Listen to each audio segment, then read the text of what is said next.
Hi, boys and girls. This is Mrs. Davis again, and this is going to be our last parable together.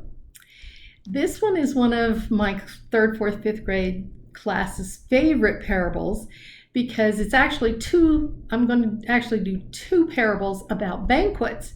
And the reason this was their favorite is because in my class, I would actually give them a banquet. Well, since I can't be there with any of you and give you a banquet, maybe you could do a banquet with your family. I used to have bacon and muffins and fruit, anything like that, and you invite your family to come to your banquet. Well, not all banquets go as planned, and you're going to see in these two parables about the banquets that some people made some excuses. So the first parable, Jesus tells a story of a man who prepares a great supper and invited many people to come. He sent his servant to tell his invited guests that the supper was now ready and they should come. The servant went to each guest and said, "Come, the supper is ready." To the servant's surprise, the guests did not want to come to the supper. They made excuses. The first man said, "I have bought a piece of land and must go see it. Please excuse me."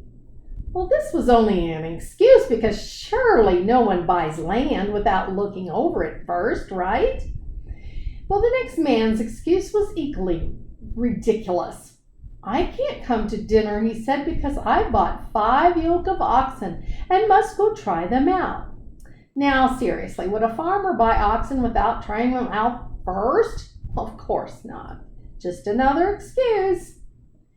The third man's excuse was as silly as the other two. "I can't come," he said, "because I just got married." Well, why couldn't he just bring his wife to the supper? He could, of course, but he really didn't want to come, so he used that as an excuse. Well, the servant returned home and reported to his master about all the excuses. Well, what if you had prepared a great feast and people refused to come? Well, the man who made the great supper was disappointed, hurt, and maybe angry. He told his servant to go quickly out into the streets and lanes of the city to invite the poor, the handicapped, and the blind to his banquet, and the servant did that. And these people made no excuses. They were delighted to be invited to the banquet. Then the master told his servant, "There's still room.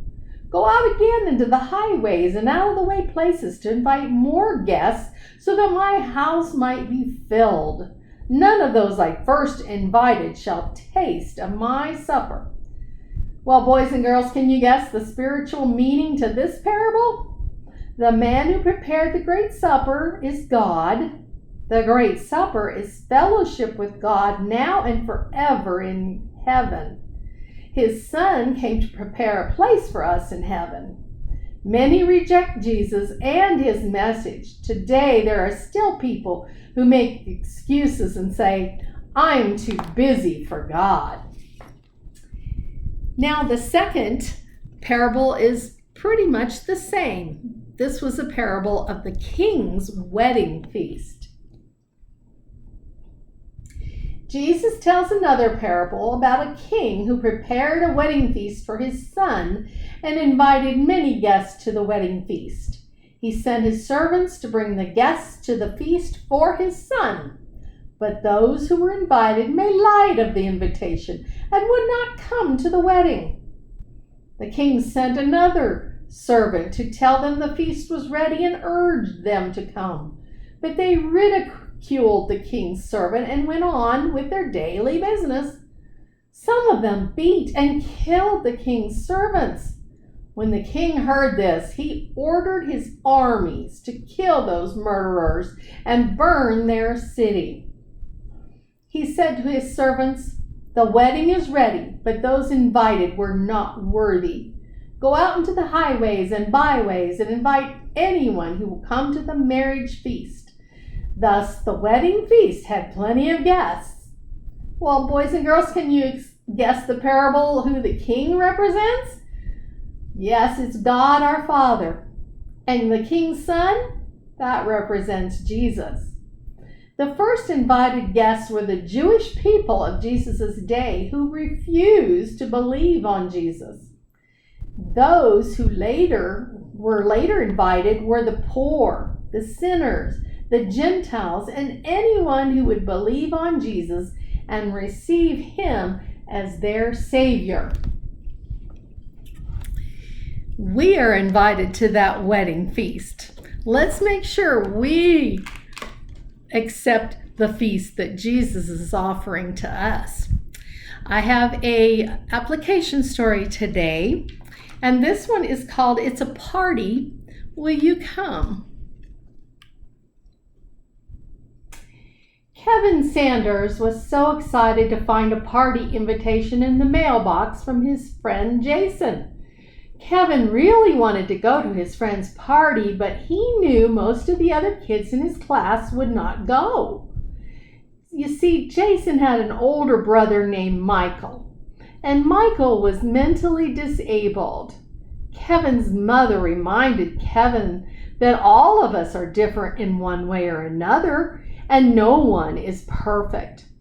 God made each person special. When a person is disabled like Michael, we must be very careful to protect his or her feelings and to show respect.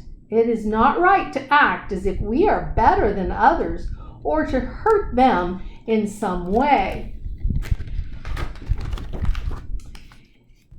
Well, Kevin decided he would go to Jason's party. Jason was his friend and he liked Michael too, even if he does strange things. But Kevin was worried that the party might not be much fun if a lot of the kids didn't show up. Kevin was at the store looking for a birthday present for Jason when two of his friends from his class were standing behind them.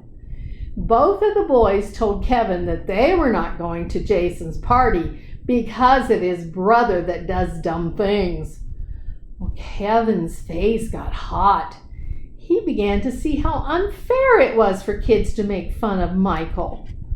Kevin told his mother that he was going to call Jason's parents and help them think of some more kids to invite to the party.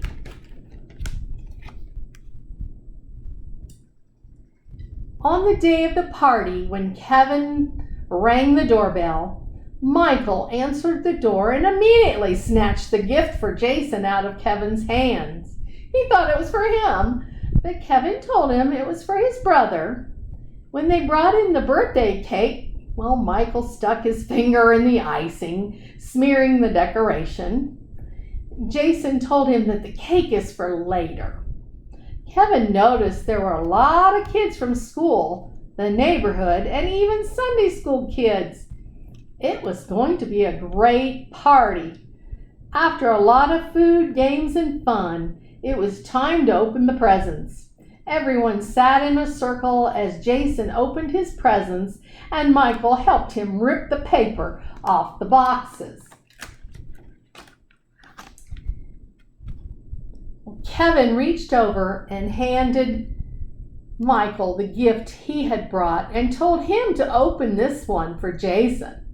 It was a water rocket, and Kevin leaned close to Michael so he could explain how it worked. Well, Michael laughed and clapped his hands.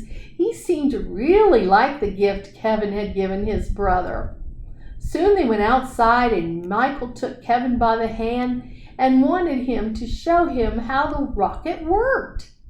Well, the rocket shot 20 feet into the air. Michael giggled and jumped up and down.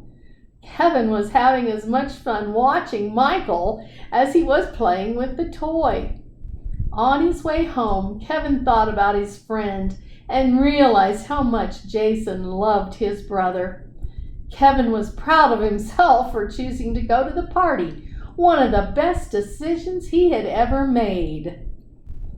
Well, Jason's party was like the big banquet in Jesus' parable because he had friends who didn't want to come. These rude friends were like the first guests in Jesus' story. And like in the King's Jesus' story, Jason's father did ask others to come to his son's party. He had invited boys and girls who wanted to be there, and they had a wonderful time. Well, boys and girls, I hope you never leave friends out. It's very important that we respect each other. And the last thing I have for you today is another song by Mary Rice Hopkins.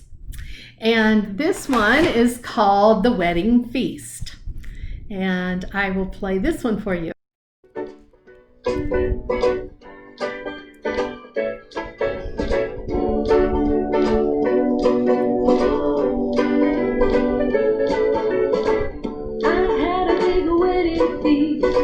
With lots of goodies and lots of treats, but my guess they would not come.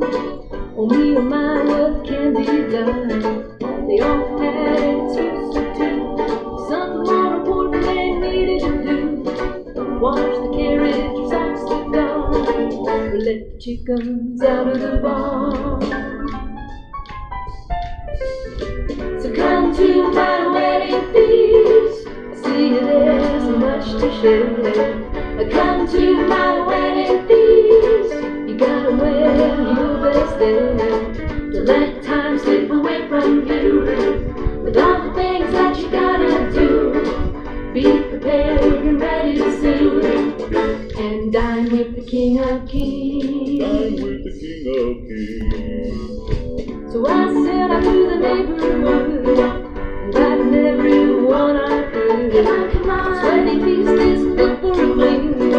I told my neighbors to come and join me. The sick, the beggars, even the small, they can sit with me at the ball. Everyone's welcome, invite them all. Oh yeah, even me? oh yeah. Oh yeah. If you're not ready to dine with the King, you miss out on so many things. Come as you are, yeah, be prepared. Know the one who invited you there. Don't let time slip away from you.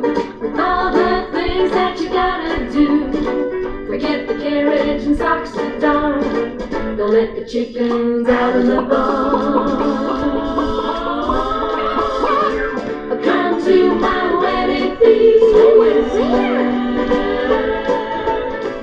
Come to my wedding feast. Look at all the food. Come to my wedding feast. Oh yeah.